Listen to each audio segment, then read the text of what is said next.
भारत में एक से बढ़कर एक डकैत हुए हैं जिन्होंने अपने अपने समय में भारत में खूब आतंक मचाया।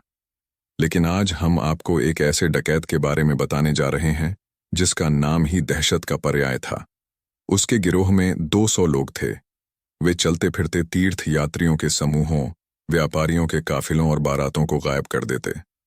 उसने एक दो नहीं बल्कि 951 लोगों की बेरहमी से हत्या की और फिर उनका सामान लूट लिया।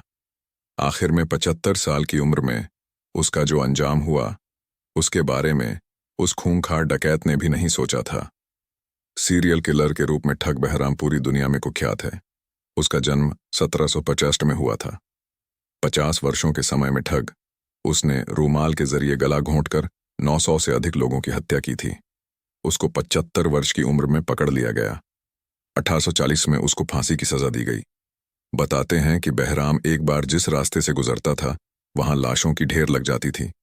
वह पीले रुमाल से लोगों की हत्या करता था।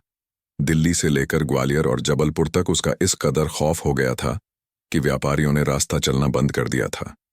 व्यापारियों, पर्यटकों, सैनिकों और तीर्थयात्रियों का पूरा काफिला रहस्यमय तरीके से गायब हो जाता था। सबसे हैरानी की बात तो ये थी कि पुलिस को इन लगातार गायब हो रहे लोगों की लाश तक नहीं मिलती थी। 1809 में अंग्रेज अफसर कैप्टन विलियम स्लीमैन को गायब हो रहे लोगों के रहस्य का पता लगाने की जिम्मेदारी सौंपी गई। कैप्टन स्लीमैन की जांच में इस बात का खुलासा हुआ कि बहराम ठग का गिरोह इस काम को अंजाम देता है। इस गिरोह में करीब 200 सदस्य थे। इसके बाद ठगों के खिलाफ मुहिम छेड़ दी गई। इसके लिए बाकायदा एक विभाग बनाया गया जिसका मुख्यालय जबलपुर में था।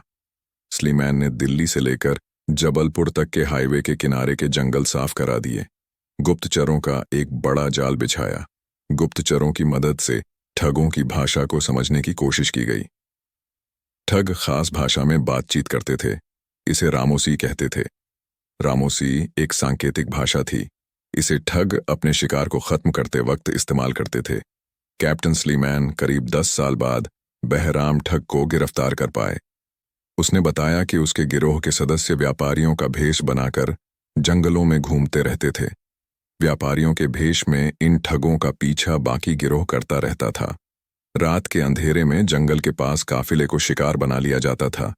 धर्मशाला और बाबड़ी आदि के पास भी गिरोह सक्रिय रहता था। काफिले के लोग जब सो जाते थे तब ठग गीदड़ के रोने की आवाज में हमले का संकेत देते थे। इसके बाद गिरोह के साथ बहराम ठग वहां पहुंचा जाता।